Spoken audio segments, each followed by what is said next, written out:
ಗೌರಿ ಗಣೇಶ ಹಬ್ಬಕ್ಕೆ ದಿನಗಣನೆ ಶುರುವಾಗಿದೆ. ಮಾರುಕಟ್ಟೆಯಲ್ಲಿ ಗಣೇಶ ಮೂರ್ತಿಗಳ ಮಾರಾಟ ಜೋರಾಗಿದೆ. ಆದರೆ ಪರಿಸರ ಸ್ನೇಹಿ ಮಣ್ಣಿನ ಗಣಪತಿ ತಯಾರಿಸುವಂತ ಕಲಾವಿದರಿಗೆ ಪಿಒಪಿ ಮೂರ್ತಿಗಳ ಹಾವಳಿ ದೊಡ್ಡ ಕಂಟಕವಾಗಿ ಪರಿಣಮಿಸಿದೆ.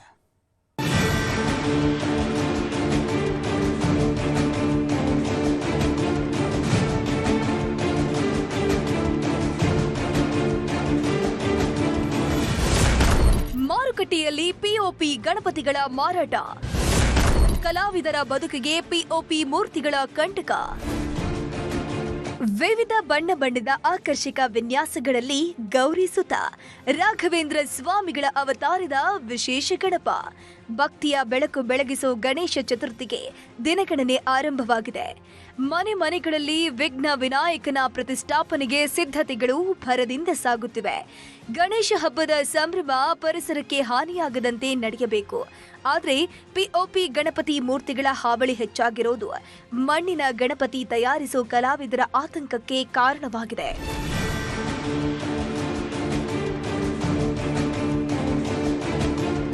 ಹಾವೇರಿ ಜಿಲ್ಲೆಯಲ್ಲಿ ಗಲ್ಲಿಗಳಲ್ಲಿ ಗಣಪತಿ ಮೂರ್ತಿಗಳ ಖರೀದಿ ಮಾರಾಟವೂ ಜೋರಾಗಿದೆ. ಆದರೆ ಪರಿಸರ ಸ್ನೇಹಿ ಮಣ್ಣಿನ ಗಣಪತಿ ತಯಾರಿಸೋ ಕಲಾವಿದರಿಗೆ ಪಿಒಪಿ ಮೂರ್ತಿಗಳ ಹಾವಳಿ ತಲೆನೋವಾಗಿ ಪರಿಣಮಿಸಿದೆ. ಸುಮಾರು 40 ಮಂದಿ ಮಾತ್ರ ಮಣ್ಣಿನ ಗಣಪತಿ ಮೂರ್ತಿಗಳನ್ನ ತಯಾರಿಸ್ತಾ ಇದ್ದಾರೆ. ಕಡಿಮೆ ಬೆಲೆಗೆ ಸಿಗುವಂತಹ ಪಿಒಪಿ ಗಣಪತಿಗಳು ಗ್ರಾಹಕರನ್ನ ಸೆಳೀತಾ ಇದ್ದು, ತಲತಲಾಂತರಗಳಿಂದ ಮಣ್ಣಿನ ಗಣಪತಿ ತಯಾರಿಕೆಯನ್ನೇ ನಂಬಿಕೊಂಡಿರುವ ಕಲಾವಿದರಿಗೆ ಇದು ದೊಡ್ಡ ಹೊಡೆತ ನೀಡುತ್ತಿದೆ. ತುಂಬ ಕಷ್ಟಪಟ್ಟು ಮಾಡಿರ್ತಾವೆ ಸರ್ ಮಣ್ಣಿನ ಗಣೇಶ ಮೂರ್ತಿಗಳನ್ನ. ಪಿಒಪಿದಾದ್ರೆ ಹಾಗಿಲ್ಲ ಸರ್, ಓನ್ಲಿ ಒಂದು ಡೈ ಹಾಕಿ ಒಂದು ಪಿಒಪಿನ ಒಂದು ಮೋಲ್ಡ್ ಹಾಕಿರ್ತೀವಿ ಸರ್. ಮೋಲ್ಡಿಂದ ಓಪನ್ ಮಾಡಿಬಿಟ್ಟು ಸಾಕು, ಒಂದು 20 ನಿಮಿಷಕ್ಕೆ ಒಂದು ಪಿಒಪಿ ಗಣೇಶ ಮೂರ್ತಿ ತಯಾರಾಗಿಬಿಡು ಸರ್. 20 ನಿಮಿಷಕ್ಕೆ ಒಂದು ಗಣೇಶ ಮೂರ್ತಿ ತಯಾರಾಗುತ್ತಪ್ಪ ಅಂತಂತಂದ್ರೆ ಅದು ಎಷ್ಟು ರೇಟಿಗೆ ಕೊಡ್ಬೋದು ಸರ್? ಕಡಿಮೆ ಅಂದ್ರೆ ಹಬ್ಬ ಅಂದ್ರೆ ಸಹಿತ ಒಂದು 500 ರೂಪಾಯಿಗೆ ಒಂದು ಗಣೇಶನ ಮೂರ್ತಿಗಳನ್ನ ಮಾರಿಬಿಡ್ತಾರೆ ಸರ್. ಅದೇ ನಾವು ಮಣ್ಣಿನ ಗಣೇಶ ಮೂರ್ತಿಗಳನ್ನ ರೆಡಿ ಮಾಡ್ಬೇಕಪ್ಪ ಅಂತಂತಂದರೆ ಒಂದು 5 ರಿಂದ 6 ತಾಸು ಟೈಮ್ ಹಿಡಿತು ಸರ್. ನಾವು ಏನು ಮಾಡ್ಬೇಕಂದ್ರೆ ಒಂದು 1500 ರೂಪಾಯಿಗೆ ಒಂದು 18 ಇಂಚಿನ ಗಣಪತಿ ಕೊಡಬೇಕಾಗುತ್ತೆ ಸರ್. ಅದೇ 18 ಇಂಚಿನ ಗಣಪತಿ ಅವ್ರು 500 ರೂಪಾಯಿಗೆ ಮಾರ್ತಾರೆ. ಇಲ್ಲಿ ಪರಿಸರಕ್ಕೆ ಕೂಡ ಹಾನಿ ಇದೆ ಸರ್, ಮತ್ತು ಕಲಾವಿದರಿಗೆ ಕೂಡ ತುಂಬ ಒಂದು ಆರ್ಥಿಕ ಮಟ್ಟದಕ್ಕೆ ತುಂಬ ಹೊಡೆತ ಬೀಳ್ತಾ ಇದೆ ಸರ್. ಇನ್ನು ಮಹಾರಾಷ್ಟ್ರದಿಂದ ಪಿಒಪಿ ಗಣಪತಿ ಮೂರ್ತಿಗಳು ಹಾವೇರಿ ಜಿಲ್ಲೆಗೆ ಬರ್ತಿವೆ ಅನ್ನೋ ಆರೋಪವೂ ಕೇಳಿ ಬಂದಿದೆ. ಶಿಗ್ಗಾವಿ ತಾಲೂಕಿನ 4000ಕ್ಕೂ ಅಧಿಕ ಪಿಒಪಿ ಮೂರ್ತಿಗಳು ಇದೆ ಎನ್ನಲಾಗಿದ್ದು, ಬಂಕಾಪುರ ಸೇರಿದಂತೆ ಹಲವು ಕಡೆ ಮಾರಾಟ ನಡೆಯುತ್ತಿದೆ ಅಂತ ಕಲಾವಿದರು ಆರೋಪಿಸಿದ್ದಾರೆ. ದೇವಗಿರಿ, ಅಗಡಿ, ಹರವಿ ಸೇರಿದಂತೆ ಹಲವು ಪ್ರದೇಶಗಳಲ್ಲಿ ಪಿಒಪಿ ಗಣಪತಿ ಮೂರ್ತಿಗಳನ್ನು ಸಂಗ್ರಹಿಸಿರೋ ಬಗ್ಗೆ ಜಿಲ್ಲಾಡಳಿತಕ್ಕೆ ದೂರನ್ನು ನೀಡಲಾಗಿದೆ.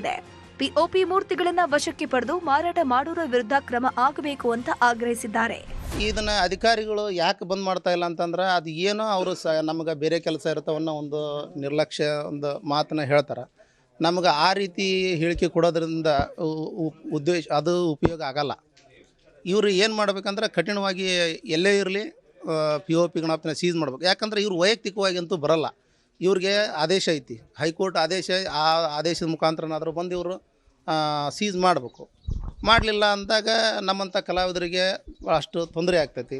ಮಣ್ಣಿನ ಗಣಪತಿ ಮಾಡ್ಕೊಂಡು ನಾವು ಹಂಗೆ ಮನ್ಯಾಗನ ಇಟ್ಕೊಂಡು ಕುಂದಿರ್ಬೇಕಾಗತ್ತೆ. ತಲತಲಾಂತರಗಳಿಂದ ಮಣ್ಣಿನ ಗಣಪತಿ ತಯಾರಿಕೆಯನ್ನೇ ನಂಬಿಕೊಂಡಿರುವ ಕಲಾವಿದರ ಕಾಯಕ ಉಳಿಯಬೇಕಿದೆ. ನಿಷೇಧಿತ ಪಿಒಪಿ ಮೂರ್ತಿಗಳ ಮಾರಾಟಕ್ಕೆ ಸರ್ಕಾರ ಕಡಿವಾಣ ಹಾಕಬೇಕಿದೆ. ಸ್ಥಳೀಯ ಮಣ್ಣಿನ ಗಣಪತಿಗಳಿಗೆ ಉತ್ತೇಜನ ನೀಡಬೇಕಿದೆ. ನಾಗರಾಜ್ ಮಾಕಾಪುರ್, ನ್ಯೂಸ್ 18 ಹಾವೇರಿ.